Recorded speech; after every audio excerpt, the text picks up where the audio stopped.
Hello बच्चों, आज हम देखेंगे धोरण 11। आज का विषय है अर्थशास्त्र, चैप्टर नंबर 1, अर्थशास्त्र विषय प्रवेश।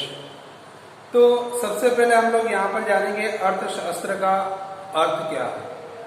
तो अर्थशास्त्र शब्द जो हमको दिया है, इसका सादा जो अर्थ दिया है, तो अर्थशास्त्र संस्कृत शब्द के अंदर अर्थ के बहुत सारे मीनिंग है, बहुत सारे इसके अल्फाज निकले हुए हैं, लेकिन जिसके अंदर से एक शब्द यहाँ पर संस्कृत के हिसाब से दिया है, जिसका नाम दिया है उद्देश्य, यानी कि आदेश देना। तो अंकुश ये भी एक शब्द उसी के अंदर से आया हुआ है। तो आज हम लोग देखते हैं कि अंग्रेजी के अंदर, इंग्लिश के अंदर इकोनॉमिक्स ग्रीक शब्द है, जिसका ओकोनॉमिक पर से ये शब्द आया हुआ है, जिसका ग्रीस के अंदर अपने अगर देखा जाए तो सर सामान, इसका जो अर्थ दिया हम लोगों को वह नोमोइस करके। तो आज हम देखेंगे कि भारत की सभ्यता यानी कि अर्थशास्त्र के अंदर, जो भारत के अंदर किस तरीके से अर्थशास्त्र को माना जाता है, अर्थशास्त्र का इस्तेमाल भारत देश के अंदर किस तरीके से होता है, अर्थशास्त्र के अंदर लोग किस तरीके से शुमार हुए। तो भारत देश के अंदर अगर देखा जाए तो हमारा इतिहास हजारों साल पुराना है। कहते 5000 साल पुराना ये इतिहास को अगर उठाकर देख लिया जाए तो उस वक्त के अंदर भी अर्थशास्त्र का इस्तेमाल हमारे देश के अंदर किया जाता था। यानी इंसान के अंदर चार चीजें, जिसको पुरुषार्थ बोलते हैं, यानी कि वो मौजूदा है, जिसके लिए कहा जाता है एक तो धर्म, दूसरा कहा जाता है अर्थ, तीसरा कहा जाता है काम और चौथा है मोक्ष। तो इन तमाम चीजों को, यानी कि इन चारों चीजों, ये मुख्य है, यानी कि मेन है, इसका उद्देश्य भी यही होता है, जिसके अंदर हम लोग को कहा गया, इसके अर्थ के अगर से देखा जाए तो अर्थशास्त्र एक क्या है, तो एक लेन देन है। अर्थशास्त्र क्या है? लेन देन है, और लेन देन के हिसाब से कुछ हासिल करना, कुछ गंवाना और कुछ काम करना, कुछ काम कर कुछ हासिल करना, बहुत सारे इसके अलग अलग तरीके हैं। तो अब हम देखेंगे कि इंसान के जीवन में अर्थशास्त्र कितना महत्व रखता है, कितना जरूरी है। तो यहाँ पर हम लोग ने देखो एक व्याख्या लिखी है, जिसको दिया है एडम स्मिथ, जिसको अर्थशास्त्र के पिता तरीके भी पहचाना जाता है। तो एडम स्मिथ ने अपने अर्थशास्त्र के अंदर अपनी जो व्याख्या दी है, उसमें क्या लिखा है? तो उसमें कहा है कि उत्पादक श्रम द्वारा, यानी उत्पादक, इससे दो वर्ड है, एक होता है उत्पादक, दूसरा है उत्पादन। उत्पादक का मतलब होता है पैदावार करने वाला, और उत्पादन का मतलब होता है पैदावार।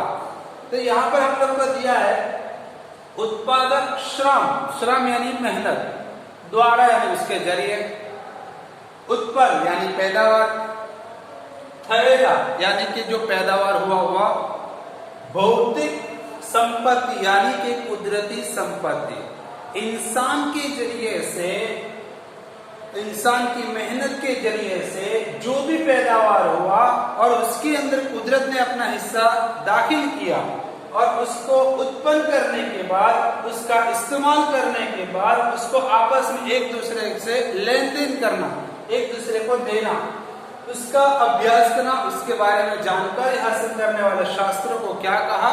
अर्थशास्त्र।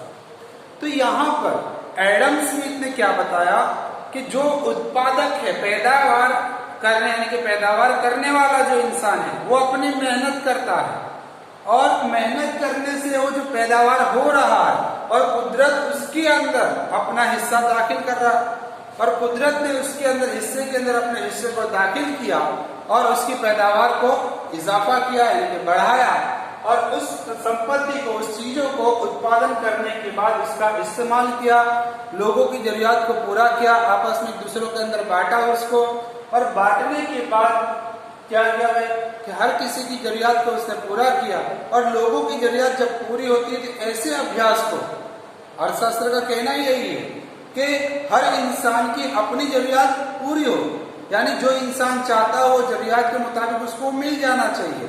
तो उसके बारे में हमको जो नॉलेज लेना, उसके बारे में जो हमको ज्ञान लेना, उसको अर्थशास्त्र कहते हैं। तो एडम स्मिथ ने भी वही बोला कि हर इंसान की अपनी ख्वाहिश होती है, अपनी जरूरियात होती है। तो जरूरियात के मुताबिक वो अपनी चीजों को अगर हासिल करता है तो किस तरीके से हासिल होगा, लोगों तक ये किस तरीके से पहुंचेगा, उसकी जानकारी, उसकी मालूमात उसको हासिल करनी है। और जो इंसान इसकी मालूमात हासिल कर इसको आगे बढ़ाता है, उसके ज्ञान को अपने अंदर क्षमा रखता है, कि अपने अंदर जमा करता है, उसको अर्थशास्त्र के रूप में कहा गया। उसी तरीके से प्रोफेसर मार्शल, उसने भी अर्थशास्त्र की जो व्याख्या दी, उसने भी कहा कि इंसान की जो रोजींदी जिंदगी यानी कि रोजाना की जिंदगी के अंदर जो आर्थिक प्रवृत्ति, यानी आर्थिक क्या है कि रोजाना की जो काम करता है, उस काम के ऊपर वो अपनी जरूरियात को पूरा करने की मेहनत करता हो, तो जो चीज वस्तु यानी कि जो पैदावार के रूप में उसको मिलती है, वो चीज अगर वो हासिल कर लेता है तो उसको सुखाकारी यानी कि उसको खुशी महसूस होती है। तो ऐसी खुशी महसूस होने को क्या कहा, अर्थशास्त्र। तो ऐसी बहुत सारी व्याख्या इकोनॉमिक्स के बुक के अंदर भी दी है। प्रोफेसर सैमुअल्स ने भी इसी तरीके से कहा है। उसी तरीके से रॉबिन्स ने भी कहा है कि इंसान की जो जरूरियात है, इंसान की जो ख्वाहिशात है, वो कैसी है, अनगिनत, कभी न खत्म होने वाली। इसीलिए कहा जाता है कि इंसान हर बार कुछ न कुछ पैदावार करता रहता है, उसके बदले में दूसरी कोई चीज को पैदावार करता रहता है, उसकी कमी को पूरा करने के लिए दूसरी चीजों को पैदावार करता रहता है। लेकिन फिर भी चीजों को पैदावार करने के लिए जो साधन होते हैं, जो चीजें होती, दूसरी जो साधन के रूप में, यंत्र के रूप में अगर हम लोग देखें तो उसकी कमी महसूस होती है। तो उस कमी को वो क्या करता है, पसंद करता है कि कौन सी चीज पैदावार करने के लिए कौन सी चीज का सहारा लेना चाहिए, जिससे उत्पादन भी ज्यादा हो, लोगों की जरूरियात भी पूरी हो सके। उसी तरीके से सैमुअल्स ने भी अपने एक व्याख्या दी है, उसके अंदर उसने भी यही कहा है कि जो अछत यानी कि कमी वाले साधन है, यानी वो कभी भी खत्म हो जाएंगे, जो दोबारा हमको मिलने वाले नहीं है, तो उस साधन का इस्तेमाल किस तरीके से करना ताकि पैदावार होकर लोगों की जो जरूरियात है, लोग उसको किस तरीके से हासिल करें और लोगों की जरूरियात किस तरीके से पूरी हो, उसके बारे में उसने ही बताया। तो यहाँ पर हम लोग को दिया है कि अर्थशास्त्र के बारे में जो मुद्दे हम लोग को दिए हैं, जिसके अंदर तकरीबन 3 टॉपिक दिए हैं। अर्थशास्त्र एक ऐसी प्रवृत्ति है, मानवीय आर्थिक प्रवृत्ति है, यानी कि इंसान के बारे में जानकारी हासिल करना जरूरी है कि इंसान कौन सी चीज को पसंद करता है, कौन सी चीज को नहीं पसंद करता। दूसरी चीज इसके अंदर बताई गई वास्तवदर्शी, वास्तव यानी हकीकत। और तीसरी चीज बताई इसके अंदर वैज्ञानिक, यानी उस पैदावार को किस तरीके से पैदावार करना, उत्पादन करना ताकि लोगों की जरूरियात को पूरा कर सके, तो उसके पास उसके बारे में नॉलेज होना जरूरी है।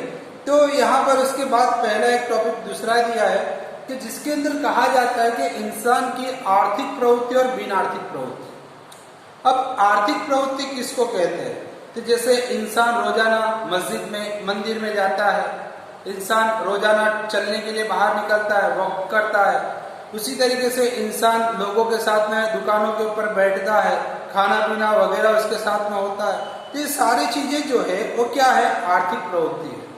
तो आर्थिक जो रोजाना करने में आती है, लोगों के साथ में मिलकर उसको करता है, तो उसके बारे में भी नॉलेज लेना जरूरी है। अब कोई इंसान रोजाना वॉक करता हो, चलता हो, तो किस वजह से चलता है, उसका जानना जरूरी है कि भाई मैं चल रहा हूं तो मैं चलने से मुझे क्या फायदा होगा, मैं खाना खा रहा हूं तो खाने से मुझे क्या फायदा होगा, मैं अपने दोस्तों के साथ में बैठ कर गप्पे मारता हूं, दोस्तों के साथ गप्पे मारने मुझे क्या हासिल होगा। इन तमाम चीजों की जानकारी उसको होनी जरूरी है, तो उसके बारे में उसको अभ्यास करना रहता है। उसी तरीके से दूसरी प्रवृत्ति यहाँ पर बताए हम लोग को, बिन आर्थिक प्रवृत्ति।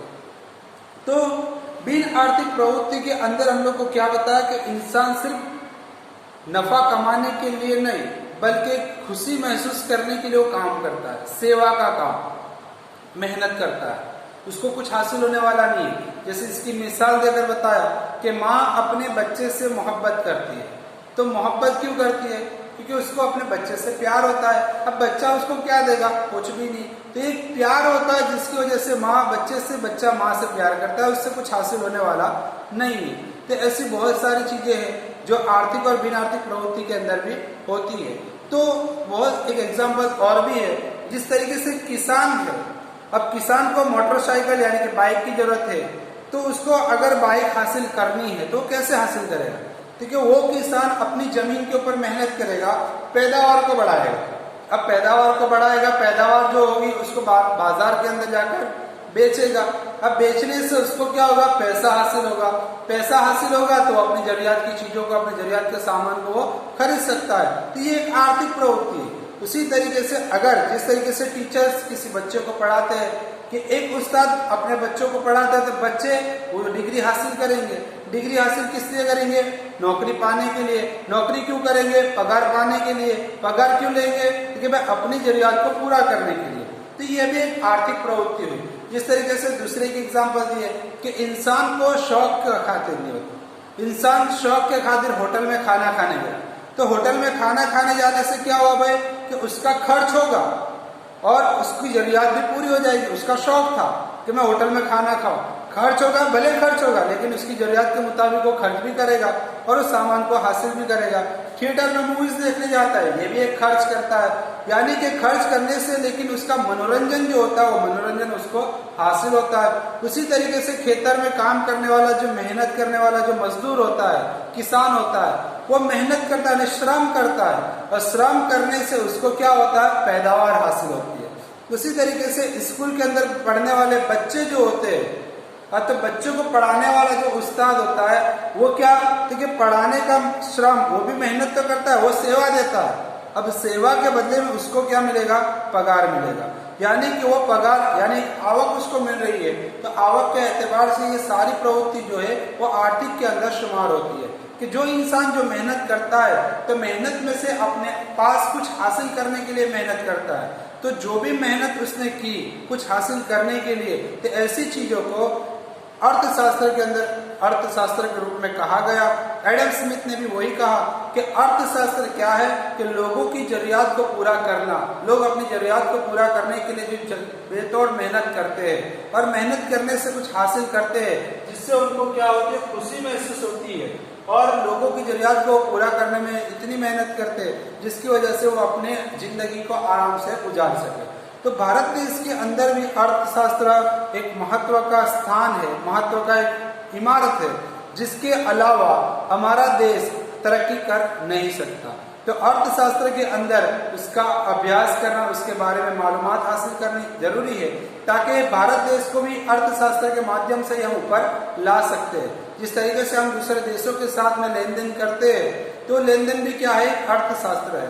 तो उसके बारे में जानना, किस तरीके से कौन सी कीमत देना, कौन सी चीज की खरीदारी करना, कौन सी चीज की बिक्री करना, ये सारी चीजों की जानकारी यानी इसका अभ्यास होना जरूरी है। तो अर्थशास्त्र इतना महत्व रखता है कि अपनी जरूरियात को पूरा करने के लिए हमें दूसरे देशों के साथ भी ये संबंध बनाने के लिए मदद करता है। तो अर्थशास्त्र क्या था? अपनी जरूरियात को पूरा करने का एक साधन बताया गया।